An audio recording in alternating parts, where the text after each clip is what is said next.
Hi guys, good morning. So na ako himuon karong buntag no. Kini mo ni siya ang solar nga akong ibutang dito sa atok. Unya niabot naman ang extension. So kini siya dadon po din ako dito sa taas. So musaka ko karon dito sa atok. Kini bitbiton sa nako, ako ni siyang ibutang diri sa may hagdanan. Ya, pare ko. So diri lang nako ni siya ibutang. So kay testing pa man ni siya, obserbahan nato siya mga 1 week. Ayan mo ni siya. Diri na to na siya isaksak ang iyahang extension. Kay niinit naman diri sa mua karon, so okay na kay magbulad og kanang solar. So kuha na nato itong ibutan nato sa bubong. So kini siya dadon na nako. So himuon na to ani karon kay naman ay extension, mubo ra man ni siya. So ito yung ilagay natin dito. Yan. At ito naman yung dito natin ilagay. Yan. Testing natin. So obserbahan mo natin, i-on muna natin yung yan. Kasi ito meron pa siyang 60%. Ayan. Ginards ko kasi ito, so may 60% pa ngayon. Obserbahan natin, ibilad natin ito doon sa may bubong. Abutin natin ng 100%. So let's go. So kining wire taas kaayo ni siya no.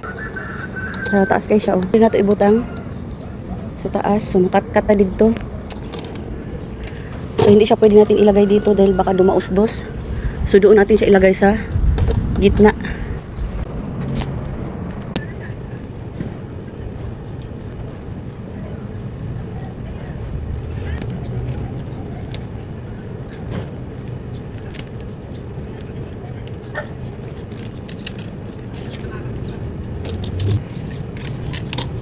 So, ito yung ilalagay natin doon sa gitna ng bubong, tapos ipaganon sa bubong.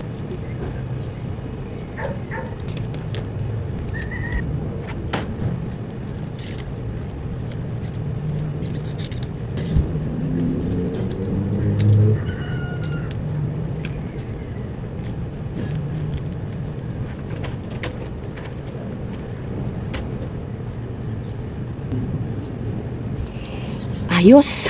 So mamayang hapon babalikan ko yan. Grabe ka puya.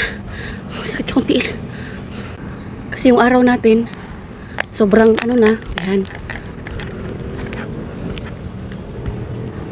Okay na siguro.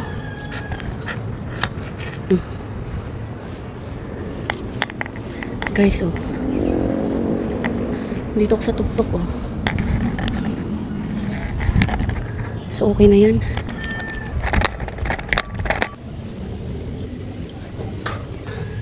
Kahit i-off muna natin yan. Yan. Balikan natin yan mamaya.